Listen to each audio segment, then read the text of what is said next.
اگر گدھے کے سر پر سینگ ہوتے، حضرت موسیٰ کلیم اللہ علیہ السلام نے ایک آدمی کو دیکھا کہ غربت و مفلسی کی وجہ سے اس کے بدن پر کوئی کپڑا نہ تھا۔ اپنی برہنگی چھپانے کے لیے اس نے آدھا بدن ریت میں چھپا رکھا تھا۔ اس نے جب حضرت موسیٰ علیہ السلام کو دیکھا تو عرض کی، یا نبی اللہ تعالیٰ سے دعا کیجئے کہ وہ مجھے بھی مال و دولت عطا کرے۔ آپ نے اس کے لیے دعا فرمائی اور چل دیے۔ کچھ دنوں بعد آپ کوہ طور پر اللہ تعالیٰ سے ہم کلام ہو کر واپس آ رہے تھے۔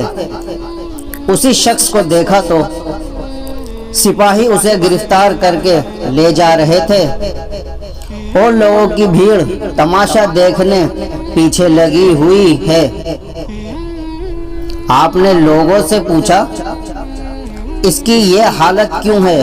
لوگوں نے عرض کی، یا نبی اللہ، یہ شخص شراب پی کر بدمستی میں ایک آدمی سے لڑ پڑا اور اس کو نہایت بے دردی کے ساتھ قتل کر دیا۔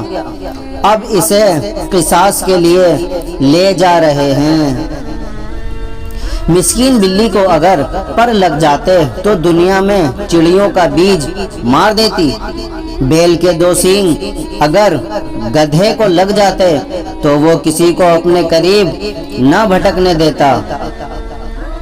ہو سکتا ہے اگر کسی عاجز کو قوت حاصل ہو جائے تو وہ دوسرے عاجز لوگوں کے ہاتھ مروڑ کر رکھ دے۔ اگر اللہ تعالیٰ تمام بندوں کے لیے رزق کشادہ کر دیتا تو وہ زمین میں فساد و سرکشی پھیلا دیتے۔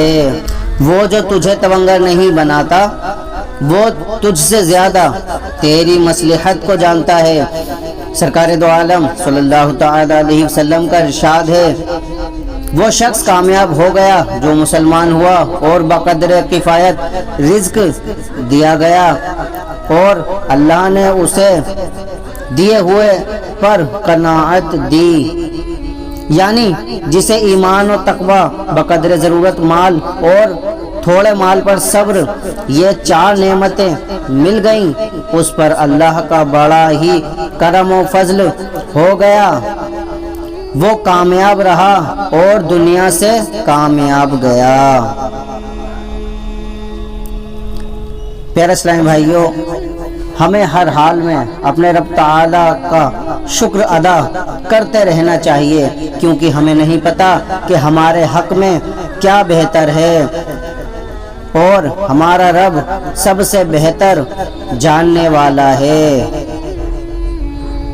اسلامی معلومات کے لیے سبسکرائب کیجئے، ہماری لیٹسٹ ویڈیو کے لیے بیل آئیکن پریس کیجئے۔